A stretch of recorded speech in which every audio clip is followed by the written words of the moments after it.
Bonjour, je m'appelle Emmanuel Marx et je travaille à l'association Écoquartier Strasbourg. J'ai le plaisir de vous présenter le projet Rénover pour tous, ou comment aider aujourd'hui les aînés tout en pensant aux générations futures. Ce projet, il part de deux constats. Le premier, c'est des propriétaires âgés dans des maisons anciennes énergivores. On en trouve beaucoup dans les premières et deuxièmes couronnes des grandes agglomérations, dans des zones qu'on dit tendues, avec des maisons individuelles qui consomment jusqu'à 2,2 fois plus qu'un appartement. L'autre constat, c'est celui de jeunes accédants qui n'ont pas les moyens de rénover de manière ambitieuse leur nouvelle résidence.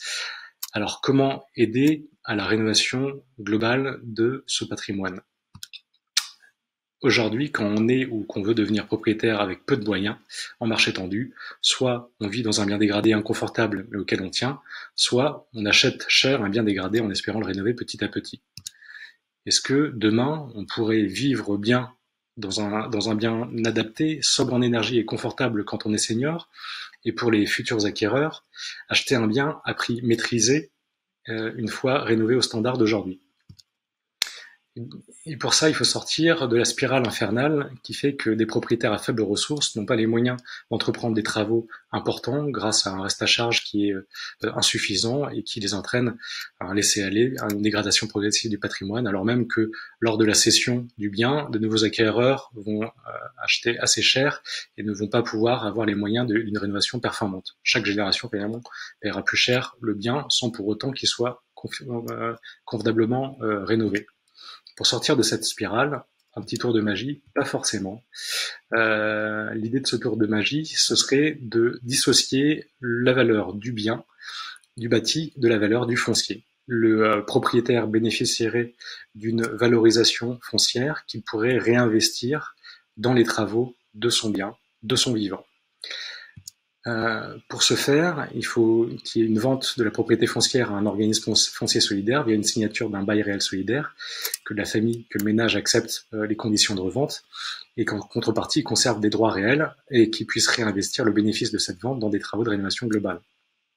Si on prend une étude de cas strasbourgeoise, à Eunheim par exemple, pour les Mutschler qui vivent entre l'inconfort et l'incertitude, un bien fortement dégradé, un ménage avec des ressources très modestes, des besoins forts en confort thermique, mais aussi des freins à entreprendre des travaux.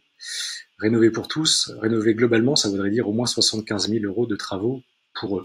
Pour se payer cette rénovation, dans un scénario classique, c'est impossible puisqu'il n'y a pas de possibilité de recours à l'emprunt et le bien se dévalorisera à la revente. D'un autre côté, avec le scénario Rénover pour tous, la vente de la propriété foncière leur permet d'avoir un effet levier pour bénéficier aussi des aides de l'ANA et de pouvoir entreprendre un projet de rénovation globale sans avoir à recourir à l'emprunt, avec un impact sur le reste à charge qui reste encore très modéré.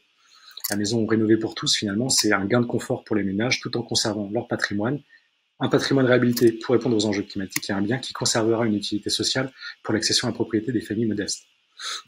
Et maintenant, aujourd'hui, dans le cadre du hackathon, on a cherché à évaluer la potentialité des ménages conservés, aussi bien qualitativement que quantitativement, à travers un outil qui permet d'identifier le potentiel de ménages concernés à l'usage des collectivités locales. Une approche quantitative sur la base de données libres, à l'appui d'un fichier Excel qu'on vous partage avec grand plaisir si vous nous le demandez. L'approche qualitative, c'est aussi une approche des profils de ménages qui seraient intéressés, soit les seniors avec des ressources modestes, soit aussi potentiellement des jeunes accédants avec des ressources modestes. Comment on y arrive?